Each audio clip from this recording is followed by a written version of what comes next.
All right, let's see what is gonna be in the pre-ban section of the first match. Here comes the Light Panda and the Light Monkey King getting pre-ban here. Two very strong unit in RTA, one being the counter for like 80% of whatever you draft, and one being one of the strongest control unit available in the game. First pick for KUROMI is going to be Vanessa, locking in that 33% speed leader right off the bat.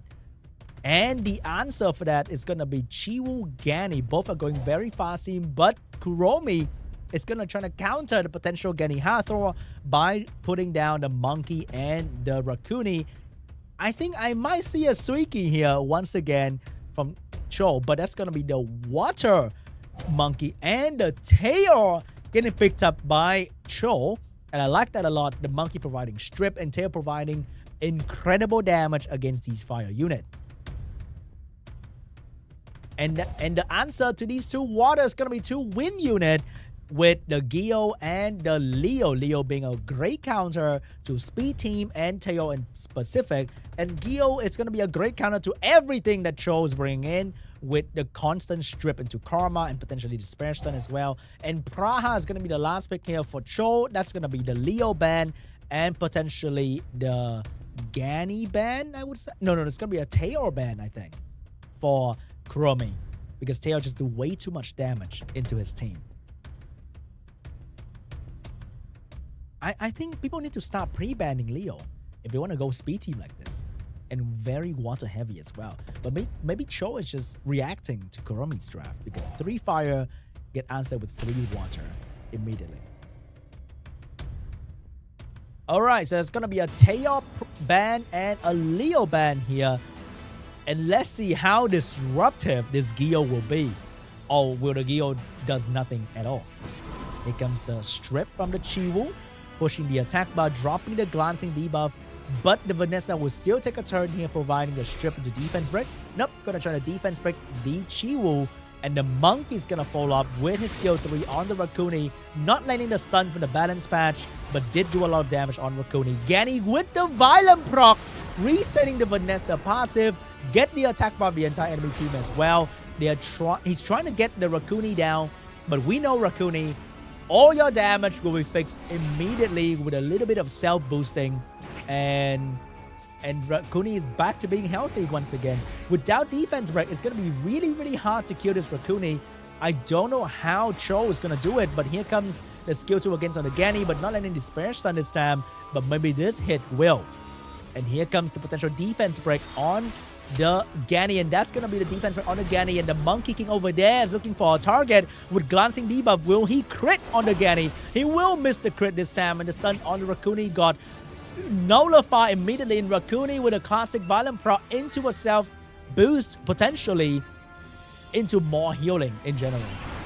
He's going to boost himself, heal more, cleanse more, being the most annoying healer in the game right now that appear in everybody's nightmare from Fighter 1 to Guardian 3. Here comes Raccoon, healing more, boosting attack bar, not letting anyone die just yet. Raccoon being the target once again. Here comes the Pra with the heal, with the sleep, getting everybody down except for the Fire Monkey King. Raccoon is gonna keep moving and healing. Will he get another Violent proc this time to get another self boost? He will get another Violent proc this time to get the self boost into the Monkey King, because he's trying to finish off the Gani, and the damage was not quite enough because Gani probably gonna have damage reduction from fire as well. Gani also getting the Violent proc that he needs. Monkey dropping the skill 2, not stunning a single soul to get extra attack bar. Karma going out from Gio, but not landing it quite yet. Not letting the defense work as well, but the Monkey right now is way too fast for TMCHEOL to keep him down. And the Monkey is gonna drop the damage on the Gani and gonna finish him off with a Violent proc as well. Raccoon still surviving just fine, no problem whatsoever. He's not even using the Vanessa first revive yet, and Raccoon finally go down to the Praha. But TMCHEOL is gonna pay the price with 2 units to get 1 rat down, and the Monkey is finally getting controlled by the Gio, and he's now down and quiet, getting to be smacked by his brother over there. Even with the healing and the sleep from the Praha, the Mayho one is still ready to move. And if he crits, he didn't, but still gonna be bad because Rakuni is moving once again, boosting the turn to the Gio, dropping the Karma on the Monkey, doing a lot of damage at the same time. And Monkey is gonna go down here, and that's gonna be GG. KUROMI completely dismantled Cho's team, and Rakuni surviving the entire round, showing us how dominant this Nat 3 is. Oh my god, imagine losing because you were just too busy focusing on a simple Rakuni.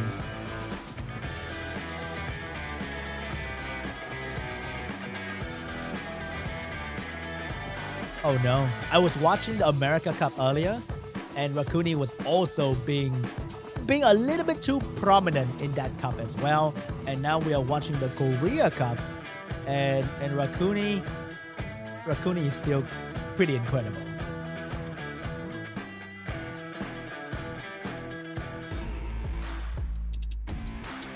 Now we are going for round 2 between KUROMI and Cho.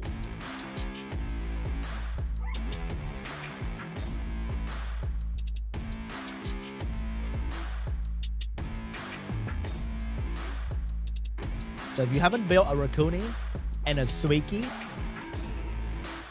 I don't know what you're doing, guys. Okay? If one thing we can learn from RTA, from these players, is that you gotta build your Rakuni and you gotta build your Suiki, because they are so popular. I see somebody in the chat saying Rakuni is better than a light pony, and that hit me a little bit too hard, guys. That is a personal statement from me. Anyway, going for round 2 between KUROMI and Cho, and we have a Ragdoll and a Gani pre-ban. And first pick from Cho, what is it going to be? No more Gani. Will he still go with a Chill Gani angle, or is he gonna switch to another draft? And that's gonna be an Oliver first pick from Cho here. But KUROMI, I think, as a turn 2 player, he's gonna go with the Fire Monkey King Mayho Wong and the good old Rakuni. Here comes the Masha to counter the first 2 fire draft, but I think he needs some support here, and that's gonna be the Water Monkey King. But Water Monkey being both decent against Mayho Wong and bad against Mayho Wong, because Mayho Wong is immune to stun, and the biggest contribution from the Shiho is the stun. And here comes 2 more units that can't be stunned. That's going to be the Camilla and the Josephine. Very good reactive draft coming out from KUROMI. And I gotta say, Veronica is not exactly the most best unit in this situation here, but he's gonna go with the Veronica because Veronica is just always good in general. And he needs a good follow-up water last pick, maybe a Taeor, and that's gonna be a Suiki. For last pick here from KUROMI, he has the Shizuka available. If you want to ban the Veronica, he has the Leo available. And that's going to be the Shizuka getting picked up last from KUROMI. And Veronica is going to be a very simple ban here. And Shizuka not only available to use the invincibility from the monkey, but also just being very annoying in general. Locking in? No, he's going to go with his good old trusty Tian Lang instead, and not gonna go with the Shizuka, because Tian Lang is also gonna counter Oliver, Masha, and the Shiho. So that's gonna be very crazy as well. So maybe the ban will not be on the Veronica, but maybe on the Suiki. So we may be seeing Suiki and Rakuni ban potentially. It's gonna be the Oliver ban. It's gonna be the Josephine ban. So I'm not too sure about that Oliver. I mean, that's fine. That's fine. That's a pretty good ban as well, because resetting the Josephine and the Camilla can be very annoying. But I think the team from KUROMI is having a little bit of an edge here, unless the Suiki going absolutely crazy. Here comes the monkey with the skill 3, and the focus will be the Mayho Wong this time and no longer the Rakuni. Switching the target from the rat to the monkey this time. Here comes Tian Lang providing the defense break. So picking Tian Lang is really good, because even if Tian Lang get reset, he still provides the passive and the defense break. And here comes Rakuni keeping the monkey alive. And And the first turn, Violent Pro is gonna drop the Masha instantly from her beast, and that's not looking too good for CHEOL because the Masha on her beast is gonna be really strong. Oh, that's a lot of damage on the monkey. The monkey is gonna go down instantly to the damage from the Masha. But Masha, oh, 2 stun coming out from the She-Hulk here. But Camilla is gonna take down the Masha turn. Suiki is getting stronger and stronger every single turn. Not banning the Suiki might be a bad idea here. The defense break allowing the 1-tap from the She-Hulk. Camilla finally finishing off the Masha here, but it might be a little bit too late. I think the focus has to be the Suiki right now. Give her the turn, freeze the Suiki. If not, you're in big trouble here. It's gonna be the Suiki, but this Suiki is on max resistance and Camilla is not usually on high accuracy. Switching back the target to the Veronica. And Veronica needs to go down very soon because Veronica reset can be very strong against Rakuni and the Camilla skill too. Veronica having skill next turn right here. The freeze miss on the She-Hulk. The Suiki looking for a target. That's gonna be the Camilla, and the Violent Pro allowing him to do a lot of damage on this Camilla. And the defense break setup is available for the monkey to drop the hit onto the Camilla. And Camilla's gonna go down to the She-Hulk and GG. Not banning the Suiki was just not a good idea, guys.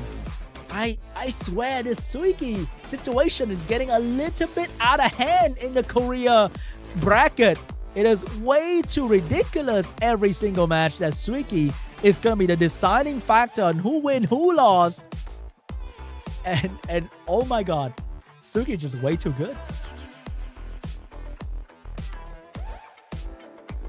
Alright guys, we are moving on to round 3 between CHEOL and KUROMI. And I gotta say, are we seeing Suiki once again?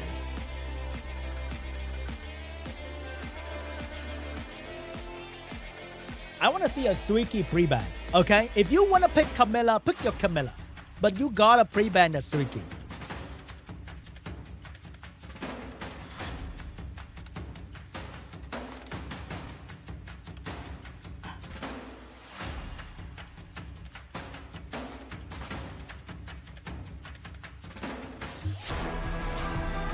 Alright guys, let's get excited for the final match between CHEOL and KUROMI. Who will move on? Who will go home?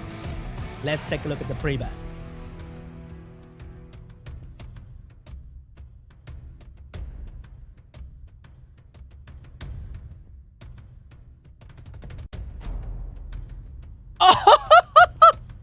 Oh my god! Finally! Finally! The rat gets what it deserved. The pre-ban is on Rakuni. Of all the strongest monsters in the game, over Tianlang, over all the LD5, it is gonna be the Rakuni pre-ban. And first pick for KUROMI is gonna be the Vanessa. He's looking like he's gonna go for the monkey and the Camilla once again, but no more Rakuni. What's gonna be the healer of choice? Might be Riley, might be Adriana. Oh, he's gonna switch it up a little bit and it's gonna answer. No, just kidding. He's gonna go for the Masha here. And maybe Ethna, potentially. It's gonna be triple fire going out from KUROMI. I'm not sure if this is a good idea. This drafting really exposed him to strong water counter pick. And that's gonna be the Chiwoo for the strip and the She-Hulk for the damage coming out from CHEOL. And Haegang to counter Chiwoo and Josephine to counter the She-Hulk. And that's going to be Veronica last pick to counter the Josephine here. And I think that's going to be the Haegang ban. And it's going to be a Veronica ban. And it's going to be Haegang and Veronica getting banned out here from both players. And I have a bad feeling for KUROMI. Because if the monkey, the Gani perform, there's no way KUROMI team is going to be able to do any damage whatsoever. First turn from the Chiwoo, get the strip, get the glancing going, and no stun. It's probably going to be on Swift as well. And here comes the monkey. Doesn't need to go for the skill 2. Going to go for the skill 3 here on the Meiho Wang to not stun anybody, to not allow Josephine to get a turn. And the shield getting put up by the Wusa. Perfect protection coming out from the Wusa. And again, he's going to get the reset free on the Josephine. And nobody's going to be able to stop that. And the problem is Both Masha and Monkey require defense break to do good damage. And with Wusa and Gani on the field, I don't see that being a thing at all. So I think KUROMI is getting absolutely outdrafted at this moment of the match, but the Monkey is underperforming just a little bit, not doing the stun that he needs to do while the Josephine is off the passive, and Gani is going to be able to reset the Wusa to provide the perfect protection. And this is what reminding me of Season 1 RTA, Gani Wusa. And finally, there's a gap because of the bad violent proc coming out from the Gani, exposing him to the enemy debuff. And he is in a lot of trouble here if the CHEOL doesn't stop the Masha, and the Masha get a chance to move, and this might be bad for the Gani. And the Gani is taking a lot of pressure from the enemy here. And remember, the Josephine passive is coming back very, very soon, and the Vanessa even increased the cooldown of Gani's skill 3. And Josephine is getting her passive back, which means the Monkey stun might be bad for the team here. Here comes the Gani, getting even more damage on him, and he might go down very, very soon here. The Masha looking for the finishing move on the Gani. Can he survive this? He will survive. Will the CHEOL stop the Vanessa from moving? No, he's going to focus the damage on the Monkey instead because he doesn't want the Josephine to get a turn. Oh, he's going to go for the Vanessa, allowing the Josephine to get that important turn, getting a strip into the damage onto the Gani here. Things are looking really bad for Cho. Oh, but no, KUROMI, Josephine, derp right there, and really fumbled a strip. Couldn't get the strip on the Monkey, the most important one in this game. And the Gani is still surviving, resetting, getting the crucial violent proc to do it on the Josephine of all things, and eat the damage. I think he could have ignored the Josephine, but anyway, that violent proc sealed the deal for Cho. The Fire Monkey King may be really, really strong, but not without his friend, because Shiho is also very, very good at doing damage on his Meiho Wong and surviving with his invincibility. Oh, the big stun. This might be a greatest comeback. Not quite yet, just kidding. Shiho is here for the Alter Ego attack, and that's going to do a lot of damage on the Meiho Wong. Meiho Wong's going to use this opportunity to heal back a little bit with the skill 2 and get a violent pro as well, maybe stunning the CHEOL. He's going to get no stun on the CHEOL, but CHEOL can't really stun the Monkey as well. But the Wusa is going to be able to heal and get another violent proc to save the team with the Shield Monkey 1v3, and this is not looking too good for him. The road to the next round is getting further and further, and the Monkey, last move, last turn. Will he give up or will he stay until the very end? He will stay until the very end, and goodbye, the Meiho Wong. GG. Cho is gonna take game 3 and move on to the next round.